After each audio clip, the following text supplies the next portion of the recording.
Құймақтарыңыз дұрыс шықпайды ма? Онда осы видеоны соңына дейін қараңыз.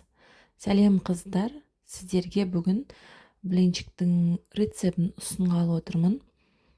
Өте дәмді, жасалуы тез.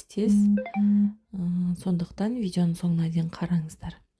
Ең алдымен ыдысымызға 3 жұмыртқамызды саламыз және 4-5 ас қасық қантымызды саламыз. Қанттың мөлшері өздеріңізге байланысты, не көп, не аз салсаңыздар. Мен 5 қасық салдым және барлығын венчиктің көмегімен біркелкі етіп араластырып аламыз. Және кәдімгі сұйық майымызды, жылы сүтімізді құйып, біркелкі болғанша тағы да араластырып аламыз. Міндетті түрде електен өткізіп, ұнымызды саламыз. Жақсылап барлығын араластырып аламыз. Осындай біркелкі болып, түйіршіктердің барлығы кетіп болғаннан соң, осындай ыстық суымызға содамызды салып, жақсылап араластырып аламыз.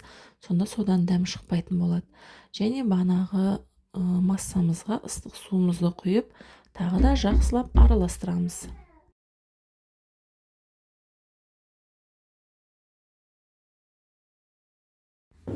Міне осындай қоюлықта болады.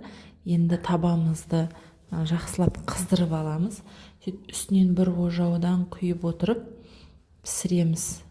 Осындай тесіктері көп, өте жұқа, дәмді болып шығады. Осы рецептпен жасап көріңіздер. Отбасыларыңызды қуантып, балаларыңызды қуантып, таңғы асқа жасап берсеңіздер керемет болып шығады.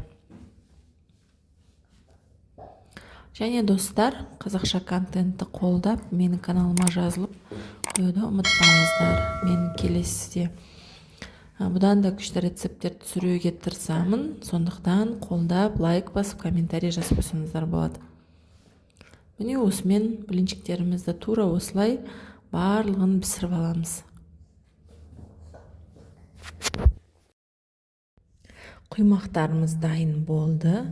Қарасаңыздар, өте әдемі болып шықты. Үстінен сгущенка құйдым. Қаймақпен, творогпен, әр түрлі салмасын салып ұсынсаңыздар болады.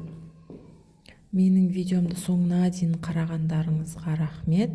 Сіздермен болған Сандуғаш.